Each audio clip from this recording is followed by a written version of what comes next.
Olá, boa noite, bem-vindos ao Jornal Principal. A seguir, veja os destaques.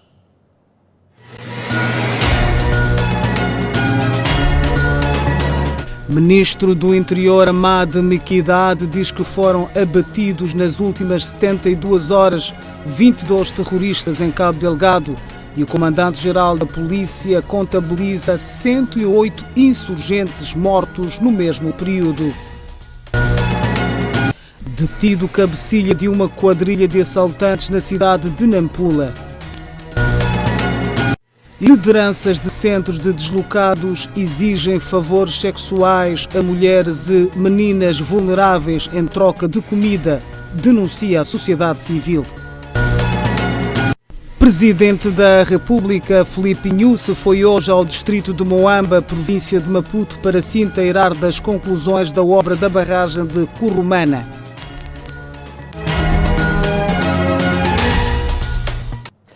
Vamos atualizar as notícias. 22 membros do grupo terrorista que assola Cabo Delgado foram abatidos pelas forças de defesa e segurança, anunciou esta quinta-feira o ministro do Interior, Ahmad Miqdad.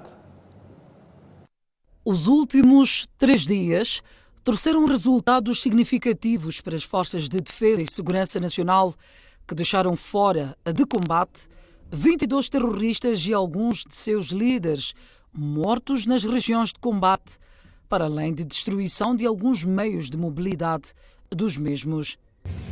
Foram infringidas baixas significativas nos últimos 3 dias, onde foram postos fora de combate terroristas e alguns líderes.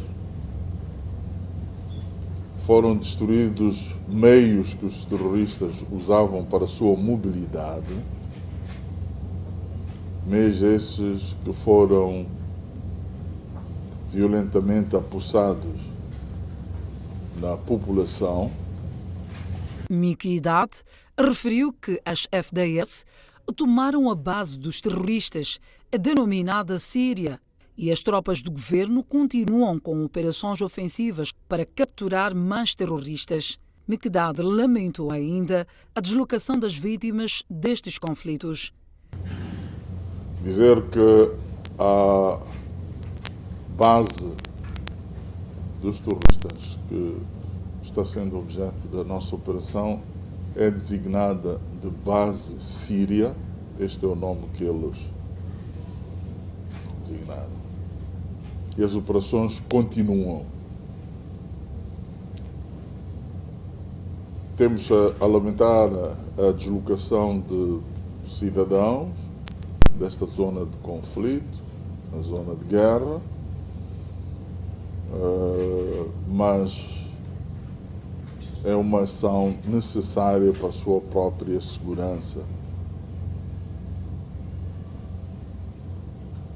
Chamamos aqui a todos os moçambicanos para se unirem à volta desta causa, que é da garantia da soberania do nosso Estado.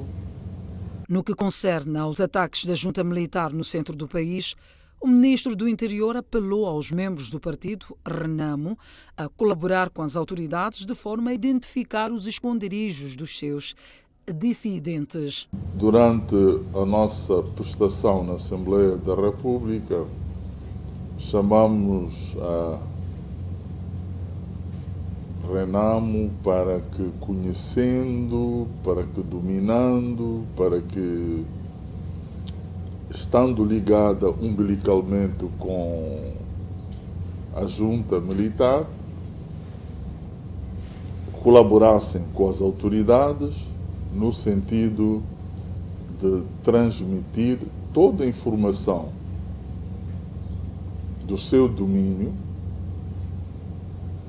pois o uniforme, as armas, os esconderijos, os acampamentos, continuam os mesmos acampamentos que a Renamo sempre usou durante todo este tempo. Segundo o ministro, existem membros da junta militar que se querem desfazer do braço armado, mas que têm sido perseguidos e mortos pelo seu líder, Mariano Nhongo. Entretanto, o ministro do Interior, Hamad Miqudad, e Bernardino Rafael, comandante-geral da PRM, contradizem-se em relação ao número de terroristas abatidos nos últimos 3 dias na província de Cabo Delgado.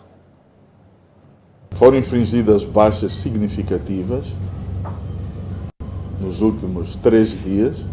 Trata-se de uma contradição verificada esta quinta-feira entre o ministro do Interior, Hamad Miqudad, e o comandante-geral da PRM, Bernardino Rafael. No contexto, Miqudad, que falava hoje após uma sessão de informações aos deputados pelo governo, informou que 22 membros do grupo terrorista que assola a província de Cabo Delgado foram mortos nos últimos 3 dias.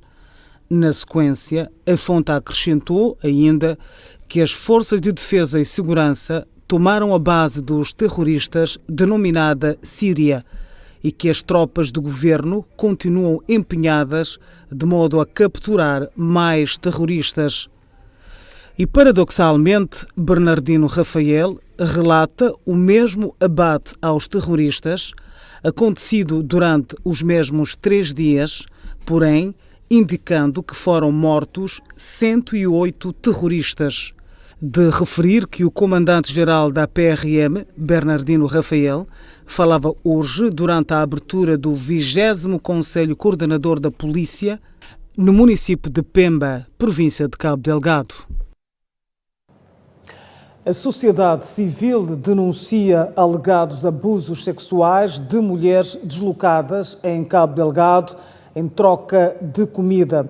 Meninas vulneráveis também são obrigadas a manter relações sexuais em troca de ajuda humanitária. Um dos coautores do relatório sobre deslocados de Cabo Delgado, divulgado no passado dia 26 do corrente mês, descreve o cenário vivido diariamente pelos deslocados de Cabo Delgado e Nampula. O documento fala de alegados abusos sexuais perpetrados pelas autoridades locais contra mulheres e meninas vulneráveis. Bom, é isso que está a acontecer, é o aliciamento às mulheres. Olha, quer receber ajuda, quer receber tempo devido, boas quantidades, tem que aceitar prestar favores sexuais para as chefias locais, que são pessoas que, na verdade, a maioria, nós conhecemos a realidade de Moçambique, a maioria das autoridades locais não tem formação, nem trabalho permanente. A situação foi detectada sobretudo nos bairros da cidade de Pemba e menos frequentemente na província de Nampula. Segundo Borges Nhamire, as queixas que têm sido feitas pelos deslocados não têm tido consequências na punição dos infratores. As estruturas do bairro estavam a desviar ajuda, ela submeteu queixa nas autoridades judiciárias e até aqui não há seguimento. Também passa-se a ideia de que as autoridades locais podem pegar na ajuda destinada às vítimas e usar, que não vai acontecer nada. Então, por mais que a justiça seja feita, está a ser muito lenta, e quanto isso, as pessoas estão a sofrer 2 vezes. Estão a sofrer dos ataques no centro e norte de Cabo Delgado, quando vêm para as zonas mais seguras, estão também a sofrer, primeiro, esses abusos, mas também estão a sofrer essa situação de restrições no acesso à ajuda. O relatório refere ainda que o abuso de mulheres nunca foi relatado nos relatórios das agências da ONU que fazem assistência aos deslocados de Cabo Delgado. Esse procedimento não é correto, no sentido de que parece que estariam a proteger, de alguma forma, aqueles que cometem os abusos. Por mais sensível que este assunto seja, é importante que ele seja trazido à luz do dia, porque só se sabendo que quem tenta ou efetivamente faz abuso das vítimas tem que ter consequências. E a primeira consequência é que esse comportamento deve ser repudiado. Em jeito de fecho, Inhamira recomenda ao governo a tomar medidas concretas iguais às que foram tomadas a quando do ciclone Idai. A quando do ciclone Idai na Beira, o governo quase que se mudou para ficar em Sofala. Nós tivemos lá equipa multiministerial, com muitos ministros lá a coordenar a ajuda das pessoas. E por que não se faz agora em Cabo Delgado? É a mesma crise humanitária de uma dimensão proporcionalmente igual, e desta vez é pior porque é causado tem causas humanas como base. As pessoas estão com medo. Naquela altura as pessoas estavam a fugir de água que estava a inundar as casas. Agora as pessoas estão a fugir de armas. Refira-se que os deslocados de guerra chegam todos os dias a Pemba em busca de segurança. Neste momento, contabilizam-se mais de 400 mil deslocados e mais de 1.000 mortes. A sociedade civil e partidos políticos não descartam a possibilidade da prorrogação da trégua militar no centro do país, de modo a assegurar a harmonização do processo de diálogo entre a junta militar e o governo. Irei instruir as forças de defesa e segurança, a partir de amanhã, no intervalo de uma semana, parar de perseguir a junta. A Renamo não se distancie, não fica muito bem entrarmos numa casa do vizinho sem que o vizinho próprio participe. Havendo problemas, podemos estar na casa do vizinho e dizer separar, etc. Mas o vizinho tem que estar. Foi com estas declarações que Filipe Nyusi declarou a trégua militar à junta militar da Renamo. Envolvidos 5 dias da vigência, partidos da oposição e sociedade civil acreditam que a decisão possa ser prorrogada para permitir a criação de uma plataforma de diálogo mais viável.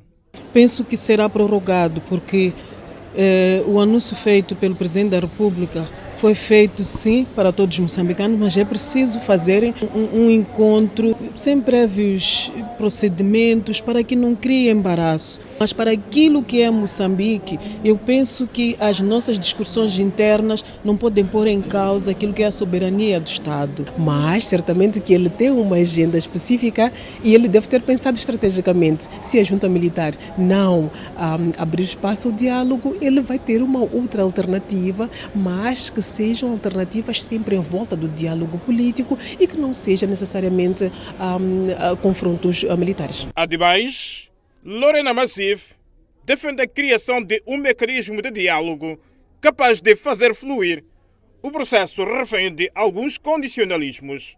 Mas penso que para melhor gestão e conclusão pacífica destes diferendos, seria relevante e oportuno que existisse um mecanismo efetivo de diálogo e que seja funcional, como forma de permitir que a comunicação entre as partes envolvidas neste diferendo possa fluir de forma aberta e clara. Porque acredito que com o Presidente da República, se ele exige este encontro com o Presidente da República, acredito que não seja somente pela liderança ou por causa da liderança do partido político. Ele está exigindo algo que nós, como moçambicanos, não temos conhecimento porque não nos foi dado esta oportunidade de conhecer. Então, há que nós termos o acordo para podermos perceber o que é que na verdade está-se a reivindicar. Massif e Sônia Mboa apelam às partes envolvidas para que não cometam o mesmo erro de ocultar a essência da discussão, tal como ocorreu com o Suf Mohamed. Nós achamos que se essas preocupações devem ser resolvidas, estamos a falar de paz e a paz não é para um grupo, é para todos. Esta informação deve, a partir da junta militar, ser partilhada para toda a sociedade, porque todos nós somos atores que estão interessados em ter uma conclusão pacífica deste conflito. E aí serão chamados de atores políticos, atores sociais, atores religiosos, no sentido de contribuir para a mudança que nós queremos. A trégua militar termina no próximo sábado e Mariano Nhongo já manifestou interesse em dialogar com o governo mediante o resgate das exigências de Fonseca Gama. As organizações da sociedade civil dizem que não se pode ter uma participação equitativa na política nacional enquanto prevalecer a relação de poder na esfera pública. Mayra Domingos, representante de uma organização da sociedade civil, aponta os tabus tradicionais e a relação desigual entre homem e mulher como principal entrave para que a mulher participe de forma ativa no campo político, ainda discriminatório. Ao nível da aceitação da opinião das mulheres, ao nível de vários órgãos, ainda há muita resistência, porque ainda são espaços extremamente masculinizados, onde o valor da opinião é medida também a partir do sexo do indivíduo. Significa que as relações de poder a nível desses órgãos de informação não são neutras. Quando digo ao nível desses espaços de poder, são extremamente influenciadas pelo perfil do que é um espaço público, quem deve estar lá. Já Lorena Maziv, também da sociedade civil, enumera alguns dados que reforçam a tese da discriminação da mulher na política. Nós temos uma Assembleia da República com 43% de deputadas, o que já é um ganho muito bom, tendo em conta que no mandato anterior eram 37% de deputadas, atualmente são 107, portanto, mas em contrapartida, em termos de representação de jovens, dos 250 deputados que existem, somente 17 é que são jovens. Mais uma vez, isto demanda uma necessidade social e política de adoção de mecanismos possíveis e capazes de alterar este cenário. A organização da sociedade civil defende a ruptura dos padrões sociais e institucionalmente instituídos com vista a acabar com as barreiras que impedem a afirmação da mulher e dos jovens. Isto é muito carregado do papel tradicional que é atribuído à mulher, que é o lugar do cuidado, que é o espaço doméstico, que é o espaço privado. Estar no espaço público significa conseguir fazer ruptura com esse conjunto de discriminações e de opressões que as mulheres vivenciam ao longo da história. Importa sublinhar que as constatações foram levantadas numa mesa redonda visando discutir os desafios da participação política da mulher e dos jovens. Está detido um cabecilha de uma quadrilha de assaltantes de condomínios na cidade de Nampula. A Polícia de Investigação Criminal apresentou esta quinta-feira líder de uma perigosa quadrilha especializada em roubos em casas e condomínios, bem como na via pública. Conhecido nos meandros de crime como Loco, que significa Pripir, é dado como chefe de uma vasta rede de gatunos e foi neutralizado a caminho da cidade de Nampula. E na posse deste foram encontrados vários eletrodomésticos, tais como ilustram as imagens. Na altura da sua detenção, o criminoso fazia-se transportar nesta viatura de marca Ranex com uma chapa de matrícula duvidosa. Mas fala-se aqui que o Nelson é que lidera uma perigosa quadrilha que se dedica a roubos nas residências, na via pública e monitora uma vasta equipe de gatunos. É a partir da cidade de Nacala. Não sei, eu não sou de Nacala, sou de Nampula. Te recordas que te mandaram parar? Não me mandaram parar, se passei porque absolveram para passar com polícia de trânsito. Foi aonde isso? Controle. Qual descontrole? Controle número 1. Então te absolveram? Sim, porque no fato de trânsito, então me baixou o braço, era para eu passar, sentido de passagem, né? Aí não tenho mais outra coisa para dizer. Agora, no carro tinhas o que? Levava não tinha nenhuma pessoa, somente eu, minha pasta e meus telefones que eu estou a usar. Nelson, você lembra-se que disse para mim que te pegaram na tua casa em Carroteia? Eu, na minha casa. Percebeste mal ali. Percebi como? Peço desculpa. Só posso chamar meu advogado a responder. O restante, peço desculpa. Por sua vez, a Nina Laura, porta-voz da Cernic, explica como foi possível a neutralização deste perigoso gatuno. O jovem de Nacala, ele é o receptor de todos os bens furtados e roubados a nível da cidade de Nampula. Ele tem aqui uma linha e um grupo de indivíduos que vem fazendo assaltos na via. E ele é o depositário fiel que facilita a venda dos mesmos bens aqui na cidade, bem como na província de Maputo, e cidade neste caso. E como é que foi possível a neutralização destes? Nossas forças operativas desencadearam um trabalho. Tivemos que fazer um trabalho a nível do Cernic, que culminou com uma isca em que fez com que ele saísse do distrito de Nacala para a cidade.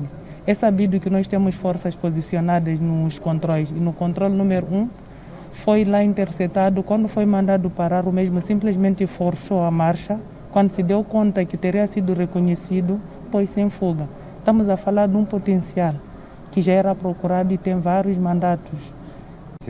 A viatura foi apreendida em circunstâncias em que é a viatura em que ele fazia-se transportar, o tal louco. Nós fomos, a nossa força detiveram ele, ele fazia-se transportar por uma viatura quando vinha de Nacala.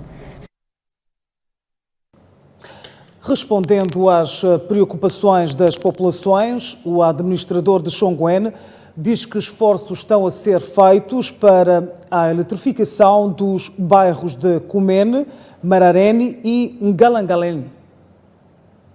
Muitos nesses nossos bairros, esse bairro de Cumene, Mararene, Ngangalene. Temos grande falta, muito mais de energia, não temos energia. Aqui estamos muito a sofrer. Temos ajuda, socorro nesses bairros mesmo.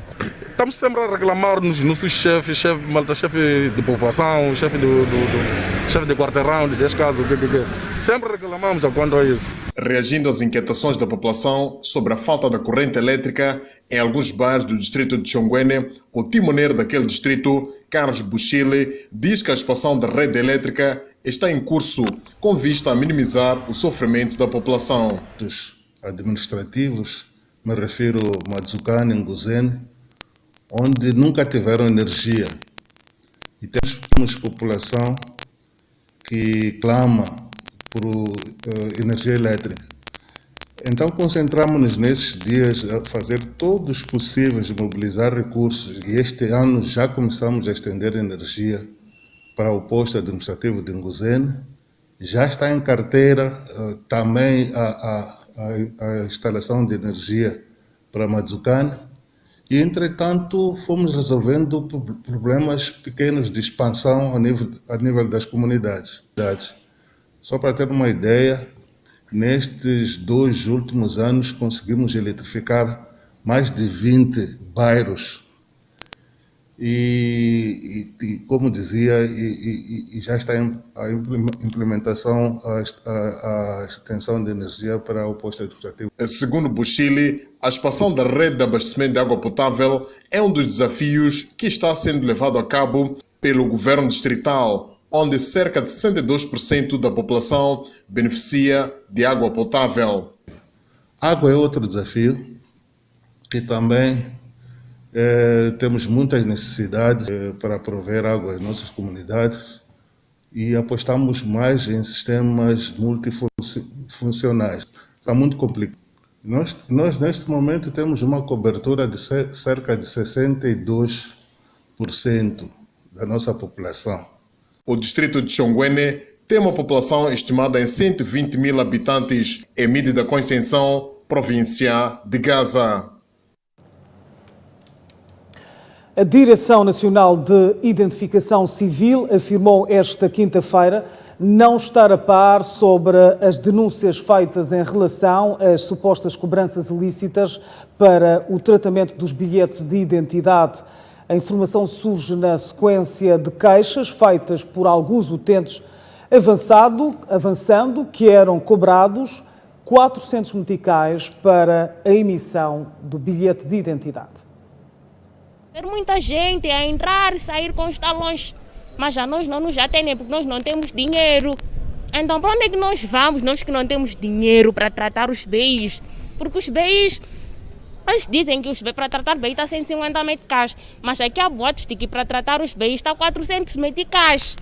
Tinha alguém, até que já não está aqui porque deve estar a ver as câmeras, que quando chegou ele sempre chamava a pessoa de lado e dizia: se queres entrar logo é só pagar os 400 meticais. Então, e as pessoas, eu disse não, nós não queremos facilitação, nós queremos ficar aqui na bicha. O incrível é que são eles que nos dizem que para tratar o BEI são 400 meticais. Mas o que nós sabemos é que são 160 meticais. E nós que não temos 400 meticais, até agora estamos aqui. E muitos deles que já tiraram os 400 meticais já foram atendidos. Estas são denúncias de utentes dos serviços de identificação civil da cidade de Maputo que reclamam de cobranças ilícitas feitas por indivíduos que trabalham em conexão com funcionários da instituição para a facilitação de emissão de documentos. Reagindo a esta situação, o porta-voz da instituição, Alberto Sumbana, diz não ter recebido qualquer denúncia.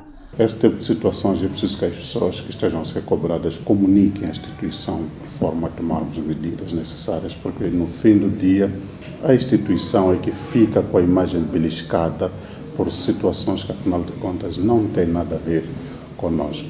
Qualquer tentativa de cobrança, as pessoas devem nos comunicar. Nós estamos aqui justamente para resolver os problemas das comunidades, dos nossos utentes, sobretudo. Surpreso, o porta-voz apela ao público para denunciar situações de natureza para a penalização dos envolvidos. Quando não houver denúncias, vai ser complicado para nós. As pessoas estão a falar nos corredores. Então, não se deve falar nos corredores. Nós temos que resolver um problema. As pessoas devem nos contactar para nós podermos irmos direto ao assunto e resolvermos o problema. Resolver é responsabilizar as pessoas. Importa referir que as denúncias de cobranças ilícitas surgem numa altura em que os serviços de emissão de documentos pessoais na cidade de Maputo têm registrado enchentes. Estamos de volta ao jornal principal. Órgãos da administração da Justiça estão preocupados com o aumento de casos de uniões prematuras no país.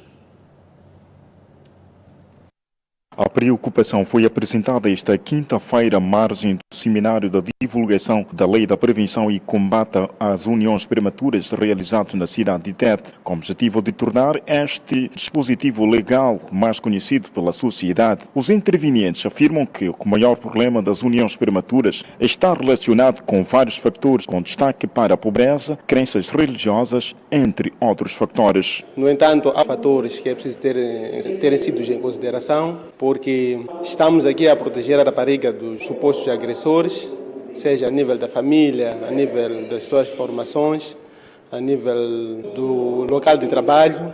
No entanto, há outros fatores que são intrínsecos à sociedade que precisamos ver a rapariga também a ultrapassar. Isto deve-se a uma situação de pobreza extrema, mas também, para além dessa situação de pobreza extrema, o que acontece é que a sociedade, muito pouco instruída, pensa que alivia as suas dificuldades através do casamento prematuro. Temos situações em que os mais velhos, os pais, avós, as mães, o que fazem? Elas entregam as suas filhas para homens da idade delas. Há muita coisa que está por trás. Existem mitos e várias outras coisas que eles justificam.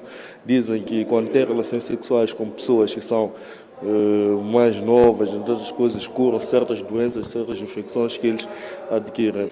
Olha, isto são questões tradicionais.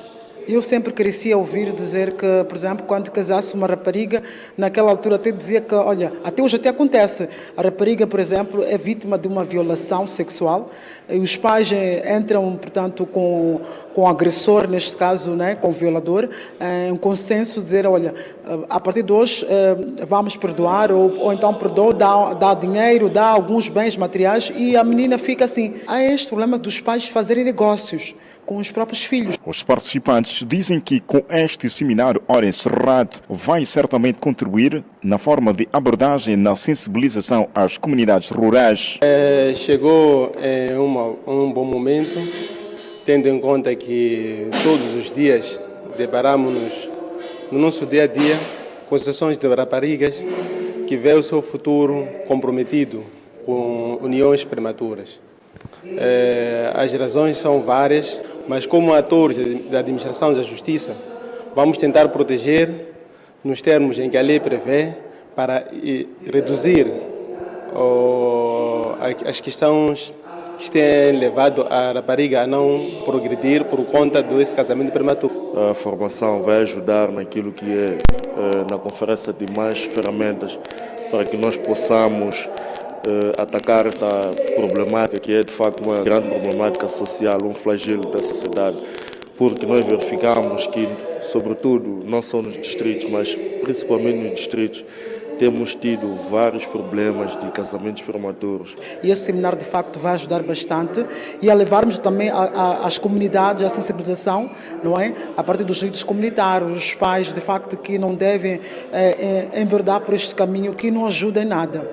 Entretanto, os mesmos apelam aos pais a não forçar as suas filhas como forma de fugir às suas responsabilidades. Pedir aqui a todos os pais que de facto estão neste momento a acompanhar esta informação, que vamos deixar este lado que nós temos de querer vender os nossos filhos por algum bem material, não é? A menina deve estudar, a rapariga deve crescer também como o homem também, o rapaz também cresce, estuda e forma-se, né? Serve também à sociedade, e nós também queremos esta mulher que sirva à sociedade. É preciso investirmos na rapariga. Ela tem um potencial enorme, devidamente educada, há de nos poder ajudar como família, de melhor forma do que casar prematuramente. Refere-se que o Seminário contra a Prevenção e Combate às Uniões Prematuras realiza-se sob o lema fortalecendo o papel dos órgãos da administração da justiça e combate à violência contra menores.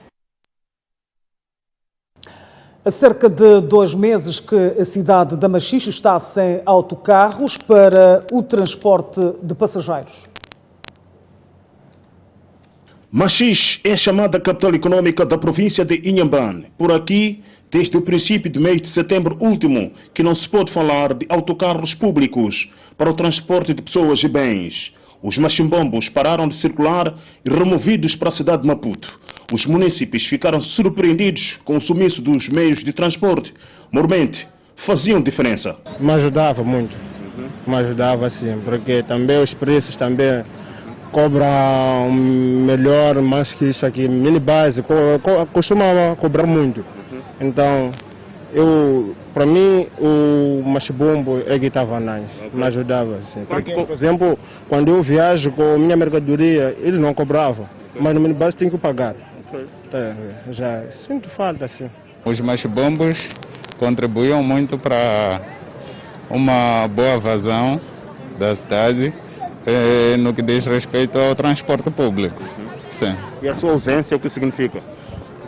Bom, significa muitas dificuldades para adquirir o transporte público e para sair da cidade para os bairros e dos bairros para a cidade. Na Machixe tinham sido alocados para o governo 4 autocarros para o transporte de pessoas e bens nas rotas urbana e distrital. Os munícipes desafiam o governo a reintroduzir os machimbombos para responder com a demanda da procura de transporte que está cada vez crescente na urbe. Esses transportadores que estão aqui na Machixe, às vezes desfazem porque... Sim, desfazem, porque são eles. Agora, a presença daquele machibombo, qualquer coisa está a ficar bom. Desfazem os chapéus aqui? Sim. O que mais ou menos? Não tratam bem os passageiros.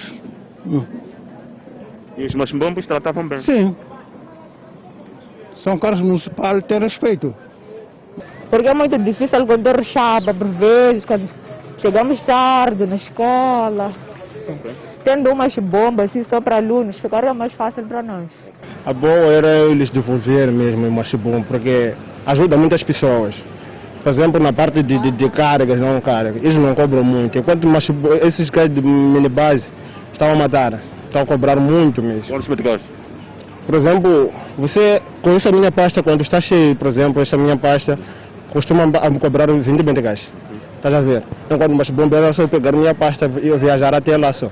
Não pagar nada. E lá nos minibais já não aceitam pegar pasta. Então dizer que querem cobrar, tem que deixar naquela cena, naquela cabine de trás para poder cobrar. Então, não está fácil. Não se sabe ao certo as causas que ditaram o banimento de autocarros públicos para o transporte de passageiros na cidade de Machixe. Contudo, informação que a TV Sucesso teve acesso dá conta que os machimbombos estavam sob gestão da Protax, Associação Provincial dos Taxistas de Inhambane. Num breve contacto telefônico, o presidente da agremiação falou de insustentabilidade devido à Covid-19 e à concorrência desleal com os chapeiros como motivos que ditaram o banimento dos autocarros na cidade de Machixe. O Presidente da República, Filipe Nyusi, inaugurou esta quinta-feira obras complementares da barragem de Curumana, no posto administrativo de Sábie, distrito de Moamba, na província de Maputo. Trata-se de uma barragem mista de terra e betão. As obras iniciaram em 1983. Faltava na altura a instalação das comportas no evacuador de cheias e a construção do dique lateral na margem direita da Albufeira. Por isso que viram que o valor que envolveu é enorme, 40 milhões de dólares. Com a montagem das 6 comportas, a barragem já pode operar na capacidade inicialmente projetada. Este aumento da capacidade de armazenamento vai permitir, primeiro, a melhoria da provisão dos serviços de abastecimento de água a cerca de 2 milhões de pessoas. Segundo, a fiabilidade na irrigação de cerca de 19 mil hectares na bacia hidrográfica do rio Incomate. Terceiro, melhor gestão de cheias e secas na região sul do país em geral e em particular na bacia do rio Incomate. O projeto contou com o apoio do Banco Mundial. These works started in the 1980s and we are happy that thanks to the joint efforts of the government and the bank, we were able to complete this 30-year project. The results provide significant benefit for the local population and for the greater Maputo metropolitan area. Acredita-se que, com o aumento da capacidade de encaixe de água, a barragem de Curumana vai contribuir para a melhor gestão do precioso líquido. Por outro lado, este empreendimento de tão grande envergadura irá aumentar a capacidade de encaixe de água, contribuindo para a melhor gestão de cheias e de secas na nossa província. A nossa província Excelência tem uma taxa de acesso de água potável de 56% e com este contributo se melhoram as provisões de atingirmos as metas estabelecidas no nosso programa quinquenal de governação, que é de 64%. A diretora do Banco Mundial para Moçambique, Ida Ridhau, promete continuar a dar apoio ao governo na área dos recursos hídricos, mas exige, para o efeito, transparência na aplicação dos fundos. I already had the pleasure to participate with you, Your Excellency, a few weeks ago in the inauguration of Makaratame Dam. And I do hope that the World Bank can continue to support the development of the water resources in all of the different phases: water management, water supply, irrigation, sanitation, as we go forward, with the objective to provide sustainable services to the Mozambican people and to improve their livelihood. A conclusão das obras complementares da barragem de Curumana obrigou a Administração de Água do Sul, Arasul, a reassentar mais de 100 famílias no distrito de Moamba, na província de Maputo. Bancadas da oposição chumbam a informação do governo prestadas esta quinta-feira, mas a Frelimo diz que o informe do governo espelha a realidade do país.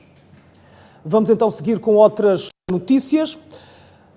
Decorreu esta quinta-feira mais uma sessão de respostas do governo e os deputados desviaram-se da agenda e trocaram acusações, revelando assim que nem o acordo de paz foi capaz de apagar a inimizade entre os dois partidos históricos.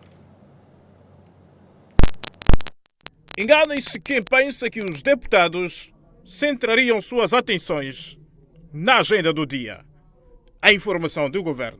E parece que as feridas do passado e o ódio voltaram a mostrar que a reconciliação entre os partidos Frelimo e Renamo ainda continua longe de ser uma realidade, tal como podemos perceber na intervenção do deputado da Frelimo, Antônio Bila. Algumas excelências aqui dedicaram vida inteira ou metade de vida, décadas, vivendo no mato como ratos.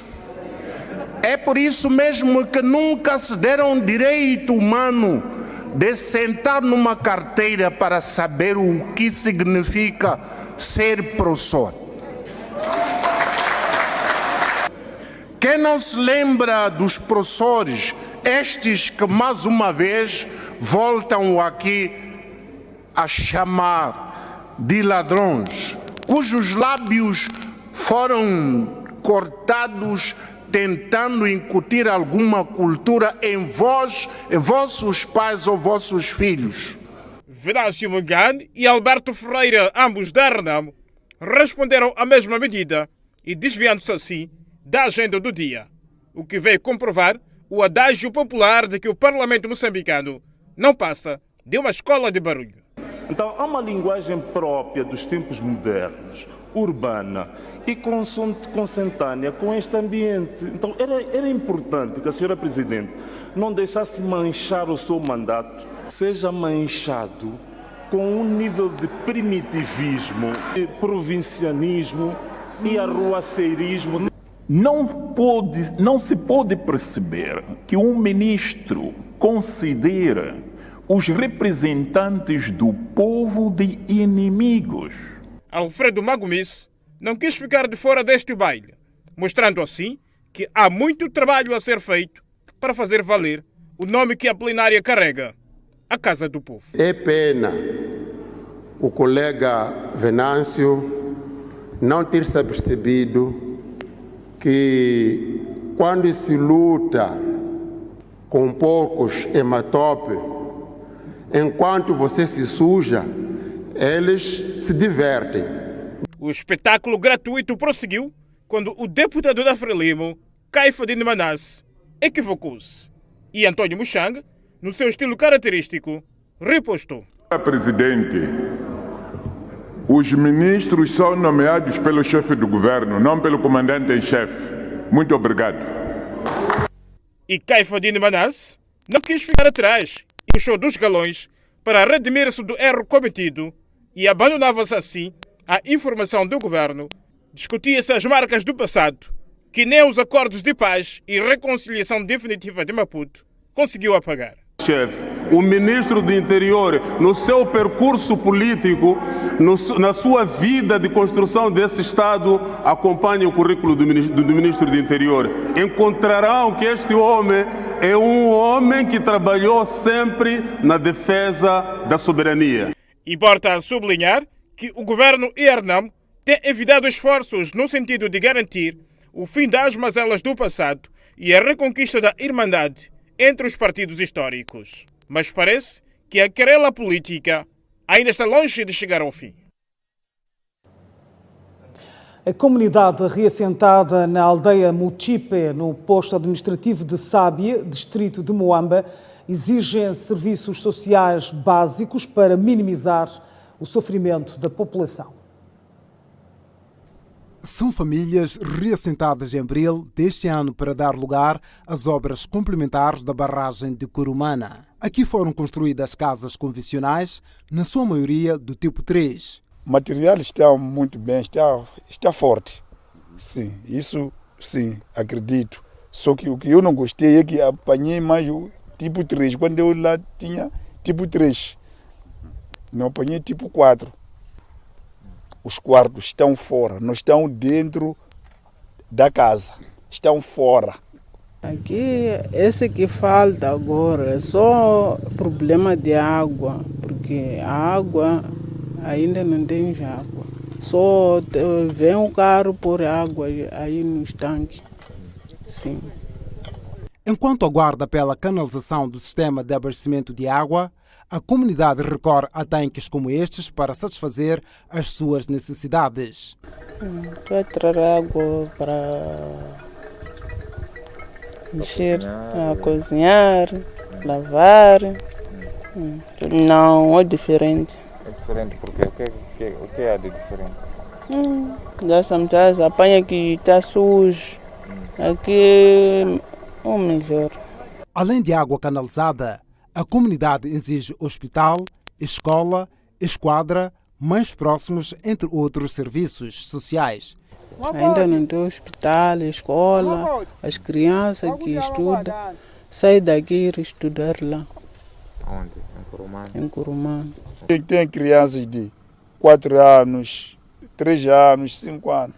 E para sair daqui para lá, entrar, andar, quer dizer, da estrada, tem carros, não vale a pena. Pode qualquer acidente acontecer. Aliás, esta comunidade tem agricultura à base do seu sustento, por isso reclamam o incumprimento de algumas promessas feitas pela administração de Água do Sul, responsável pelo processo de reassentamento. Aqui falta celeiros, nós lá tínhamos celeiros. Produziam? Sim, tínhamos currais, mas ainda não estão construídas. Tá vendo? Esse celeiro que eu fiz, só que fiz esse celeiro porque o celeiro dele, este aqui começaram aqui, mas ainda desde abril não há sucesso. Então eu vi o meu milho já está a apodrecer, por isso eu fiz esse celeiro. O chefe do Estado, Filipe Nunes, assegurou esta quinta-feira, durante a cerimônia inaugural da barragem de Curumana, que o executivo está centrado na melhoria da qualidade de vida das populações, sendo que vai continuar a priorizar os investimentos nas áreas de infraestruturas sociais, tais como reforço do sistema de abastecimento de água, energia. No desporto, o Black Bulls acolhe os jogadores dominguês no âmbito dos preparativos para a dupla jornada contra o Camarões. 4 dias depois de ter sido convocado pelo selecionador nacional, Luís Gonçalves, Domingues está sem clube após o fim do contrato com o Bidvest Weeds Football Clube da África do Sul e viu-se obrigado a procurar uma alternativa para manter a sua forma. E para tal recorreu à associação Black Bulls para continuar com o treinamento, com vista a garantir uma excelente participação na dupla jornada do dia 12 e 16 de novembro contra os Camarões. Em contacto telefónico com o diretor desportivo da Associação Black Bulls, Dino Dulá, confirmou que o capitão dos Mambas, Elias Gaspar Palemba, mais conhecido por Domingues, encontra-se a treinar naquele clube. Ademais, Dulá fez saber que a cedência do campo para o treinamento deriva de um acordo entre o clube e o jogador. Recorde-se que o fim do contrato de Domingues coincidiu com a venda do clube Bidvest Weeds Football Club. O Chelsea mede forças este sábado às 17 horas com o Burnley, um jogo a ser transmitido pela TV Sucesso. Oh, that's a poor touch though, and Abraham's won it back, and Tammy Abraham has his first goal of the season. Trata-se de duas equipas cuja sua pujança é notória durante os seus embates. No contexto da Premier League, em 12 jogos realizados de 2009 a 2020, o Chelsea somou 8 vitórias, enquanto que o Burnley obteve apenas uma. E terminaram assim ambas as equipas com 3 empates. Assim, o Burnley busca pela vitória no confronto contra o seu anfitrião, visto que este ano marcou em média 0 golos nos seus últimos 2 jogos em casa. E o Chelsea marcou em média 2 golos nos seus 3 jogos fora na Premier League.